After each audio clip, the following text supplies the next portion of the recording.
오늘 성금요 새벽에 이렇게 함께 나와 예배를 드리고 또 주님의 십자가의 대속을 우리가 생각하면서 같이 은혜를 나누는 이 자리를 우리 주님께서 기억하고 계시고, 오늘 이 자리가 주의 보혈로 덮여주시고 우리 주님이 우리 예배를 기뻐 받으실 줄 믿습니다. 우리 신앙의 가장 가슴 아프면서도 가장 영광스러운 날이 오늘 성금요일입니다. 어제 우리가 목요일 날 거룩한 충만이 무엇인가에 대해서 함께 나누었죠. 그 다윗의 고백처럼 우리 속에 더러워진 모든 죄가 산산이 부서지면서 주님 앞에 우리 자신을 내놓았을 때에 주님께서 우리의 그 간절한 회개를 받으시고 주님의 새로운 영으로 다윗을 바꾸어 주셨던 그 은혜를 우리가 어제 나누었습니다.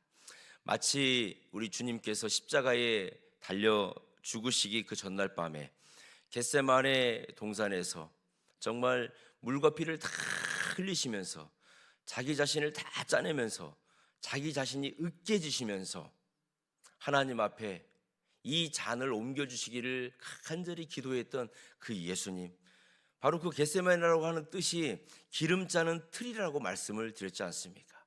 거기에서 완전히 우리 주님도 으깨지셨습니다. 다윗은 그런 예수 그리스도를 예표한 사람이죠. 예수님이 그렇게 십자가에 죽으실 것을 예표하고, 예수님께서 십자가에 죽으실 때 그 로마 군병들이 예수님의 옷을 제비뽑고 예수님을 희롱할 것을 이 다윗은 이미 다 봤던 사람이죠. 성령 충만했던 사람이기 때문에 그렇습니다. 다윗이 우리 주님께 그런 고백을 합니다.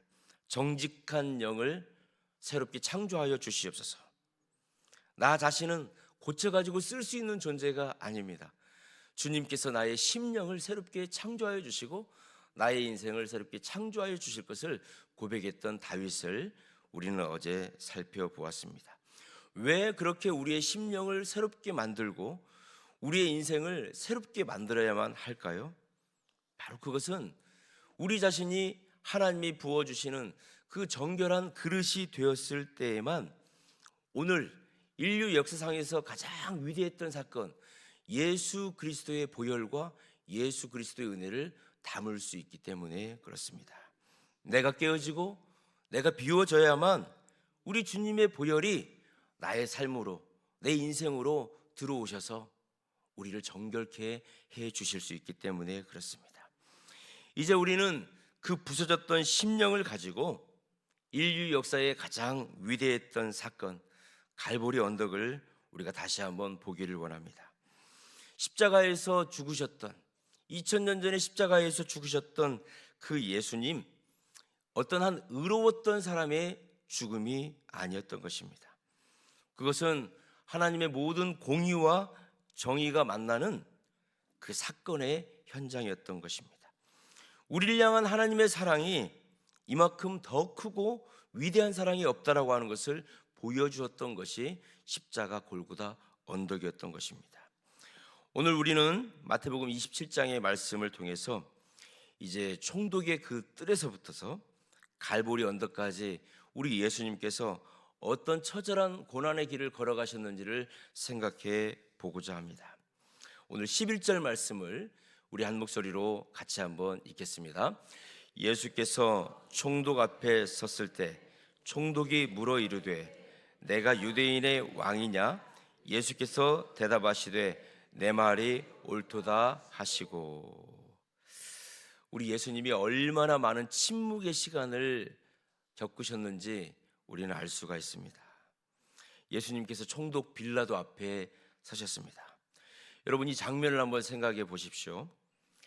세상 권력의 상징이었던 그 총독이 예수님을 심판하는 자리에 서 있습니다. 그리고 온 우주의 창조주이시고 주인이신 우리 예수님께서 피고인의 자리에 지금 앉아 있는 것입니다. 빌라도가 묻습니다. 네가 진짜 유대인의 왕이냐? 우리 예수님에게 물으시는 거예요. 예수님께서 대답하십니다. 그래, 네 말이 옳도다. 짧게 대답하셨습니다. 더 이상 아무 설명을 하시지 않으셨어요. 대제사장들과 장로들이 얼마나 많은 거짓 증언들을 가지고 주님을 몰아세웠습니까? 그때도 우리 주님 아무 대꾸를 하지 않으셨습니다. 빌라도가 또 이렇게 말합니다. 지금 저 사람들이 얼마나 많은 증거를 가지고 당신이 죽어야 되는지 말하고 있는지 알고 있지? 이렇게 빌라도가 말함에도 불구하고 우리 예수님 대꾸를 하지 않으시는 겁니다. 우리 예수님이 지금 침묵을 하고 계시는 것입니다. 우리 예수님의 침묵은 무기력한 침묵이 아닌 것입니다. 할 말씀이 없어서 지금 말씀을 안 하시는 게 아닙니다. 누군가가 저와 여러분을 모함하거나 억울한 누명을 탁 씌우면 우리는 1초도 참을 수가 없습니다. 목소리를 높여가지고 부인을 하고 나를 증명하려고 노력을 합니다. 이것은 저의 모습이기도 하고 우리 성도님들의 모습 아니겠습니까? 그런데 왜 우리 예수님, 그렇게 많은 오해와 누명과 그렇게 살지 않은 예수님에게 빌라도가 얼마나 많은 증인이 지금 있는 줄 알아? 이 사람들이 다 지금 당신 나쁘다고 하는데 할 말 있으면 해봐. 그런데 우리 예수님 대꾸를 하지 않은 겁니다. 그 이유는 이사야 53장에 있는 말씀을, 그 예언의 말씀을 이루셔야 했기 때문에 그렇습니다. 우리 이사야 53장 7절의 말씀을 같이 한번 읽겠습니다. 마치 시작. 마치 도수장으로 끌려가는 어린 양과 털 깎는 자 앞에서 잠잠한 양같이 그의 입을 열지 아니하였도다. 아멘. 이 말씀을 이루기 위해서, 우리 예수님 이 말씀을 성취하시기 위해서, 하나님 앞에 거룩한 복종하시기 위해서 수많은 이야기들을 들으심에도 불구하고 우리 예수님 변명하지 않으셨고 침묵으로 일관하셨습니다. 빌라도조차도 이 침묵에 대해서 굉장히 놀랐다라고 성경은 말하고 있습니다. 빌라도는 어떤 사람입니까? 수많은 범인들, 수많은 죄 지은 사람들을 다 상대를 해보았습니다. 그런데 자기 생명이 이렇게 경각에 달린 위급한 순간에 이토록 당당하게 평온하게 침묵했던 사람은 예수님 처음 봤기 때문에 그렇습니다. 주님의 이 침묵은 사실 내가 죽어야 산다라고 하는 사랑의 선포를 지금 하고 계시는 거였습니다. 만약에 우리 주님께서 하늘의 천군 천사를 그 순간에 불렀다고 생각을 한번 해보십시오. 우리 예수님이 얼마나 논리적인 분이십니까? 이 세상을 창조하신 창조주이신데 빌라도의 논리를 부시지 못하겠습니까? 그런데 우리 예수님 그 빌라도의 논리에 대꾸하지 않으셨습니다. 우리 예수님 구원의 소망을 그렇게 말씀해 버리시고 우리 예수님이 하고 싶은 대로 하셨더라면 그 구원의 완성을 이루실 수 없으셨기 때문에 그렇습니다. 주님은 빌라도의 권세보다 하나님 아버지의 구원 계획에 더 순복하셨기 때문에 말씀을 참고 침묵하셨던 것입니다. 자신의 억울함보다도 우리를 향한 그 긍휼을 더 무겁게 여기신 것입니다. 그래서 기꺼이 침묵이라고 하는 그 고통의 외투를 우리 주님께서 십자가 길에 걸어가시기 위해서 입으신 것입니다. 왕의 그 거룩한 침묵이야말로 오늘 죽어가는 우리의 영혼을 깨우는 가장 강력한 생명의 복음이심을 우리 예수님이 아셨다는 것입니다. 우리의 억울함과 변명을 내려놓고 오직 주님께서 우리에게 보여주셨던 이 침묵 속에 담긴 깊은 사랑을 묵상하는 오늘 하루가 되시기를 주님의 이름으로 축원합니다. 그 십자가의 대속은 바라바와 같은 우리를 대신한 거였습니다. 빌라도는 예수님이 무죄라고 하는 것을 알고 있었습니다. 그래서 어떻게든지 그 예수님을 놓아드리고 싶었어요. 왜 그러냐면 그 명절에, 그 유대인의 명절에는 아무리 죄인이라 할지라도 백성들이 원하면 그 사람을 놓아주는 전통이 있었기 때문에 그것을 빌라도는 알고 있었습니다. 그래서 흉악범 빌라도와 예수 그리스도 둘 중에 누구를 놓아줄까 이렇게 말하면 이스라엘 사람들은 당연히 예수를 놓아줘라라고 빌라도는 생각을 한 거죠. 그래서 이스라엘 백성들에게 묻습니다. 바라바를 놓아줄까? 예수를 놓아줄까? 그랬더니 이스라엘 사람들은 그러는 거예요. 바라바를 놓아주라는 거예요. 빌라도는 아마 당혹했을 것입니다. 바라바가 누구입니까? 밀란을 일으켰던 사람, 로마의 정권에 무리를 줬던 사람, 또 사람을 죽였던 흉악범이었습니다. 법대로라면은 이 바라바는 죽는 사람입니다. 그런데 이스라엘 백성들이 바라바를 살리고 예수를 죽이라는 거예요. 어쩌면 이 바라바는 감옥 안에서 자기가 죽을 날을 아마 손꼽아 기다리고 있었던 사람이었을 것입니다. 그런데 갑자기 감옥 문이 딱 열리면서 바라바 당신 나가, 이렇게 선포가 되는 겁니다. 저 예수라고 하는 사람이 너 대신에 죽는 거야. 믿기지 않는 소식이 바라바에게 들려왔을 것입니다. 바라바는 영문도 모른 채 살아났습니다. 죄 없으신 우리 예수님께서 바라바 대신에 십자가에 오히려 달려 돌아가셨습니다. 여러분, 이것이 바로 복음의 핵심인 대속이라고 하는 것입니다. 사실 그 골고다 언덕에서 예수님은 사시고 바라바가 죽어야 되는 것입니다. 그런데 여러분, 바라바는 살리고 우리 예수님이 죽으셨어요. 오늘 이 새벽에 우리는 그 골고다 언덕을 봐야 되는 것입니다. 저와 여러분이 살고 예수님이 죽으신 것입니다.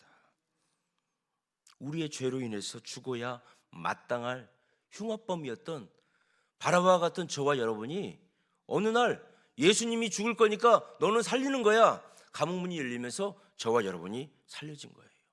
이게 바로 대속의 은혜인 것입니다. 그런데 주님이 말씀하시는 거예요. 내가 저 바라바 대신에 죽겠다.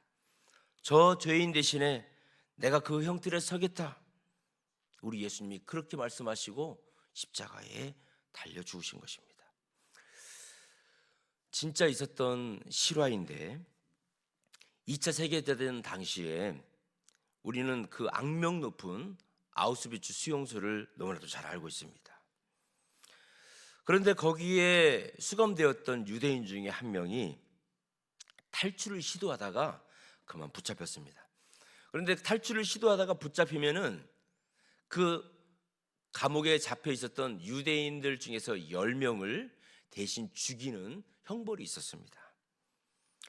그런데 그 중에 10명으로 선택된 사람 중에 한 명이 프란치스코라고 하는 사람이었습니다. 이 사람은 자기가 도망간 것도 아닌데 자기 동족 유대인이 도망가다가 10명을 죽여야 되는데 그 10명 안에 포함이 돼버린 거예요.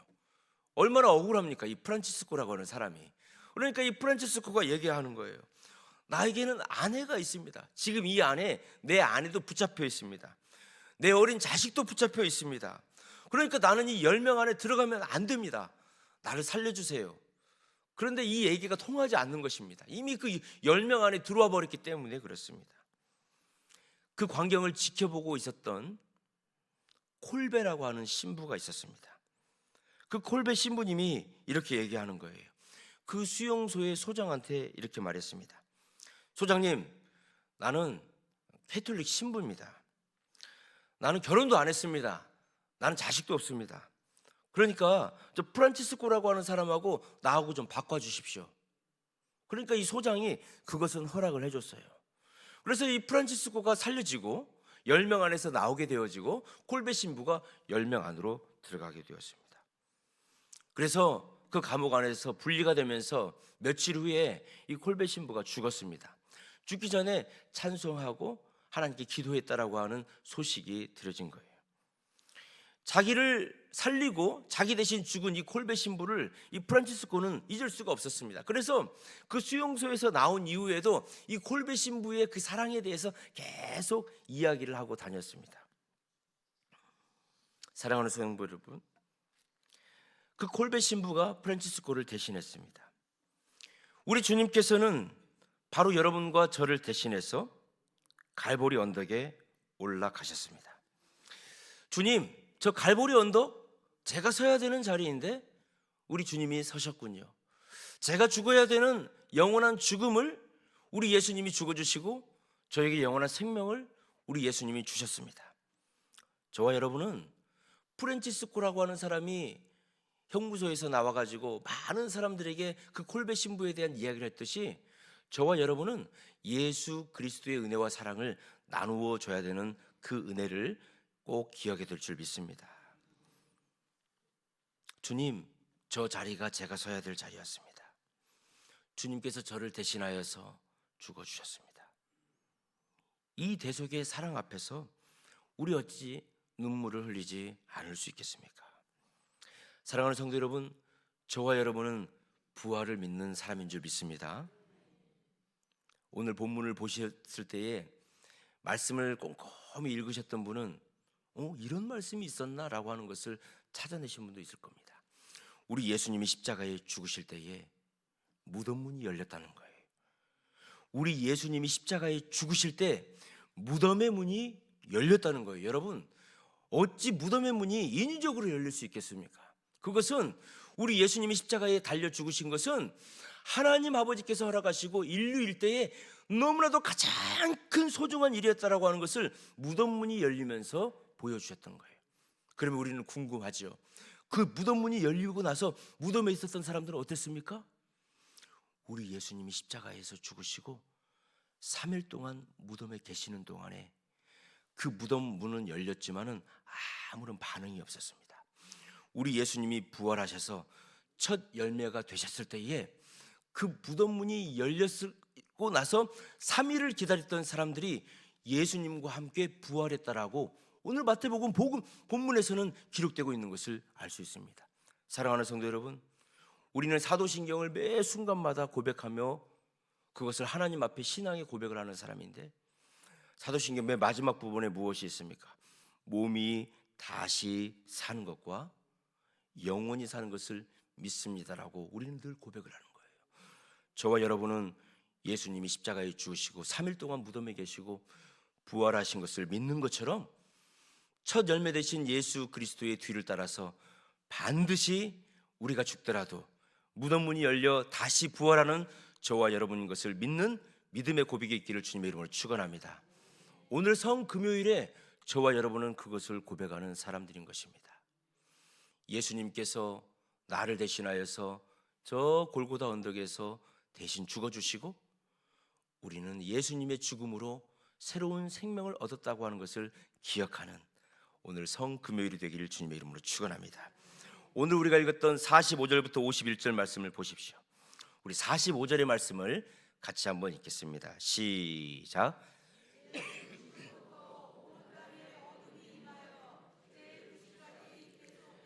제6시, 지금으로 치면 정오 12시입니다.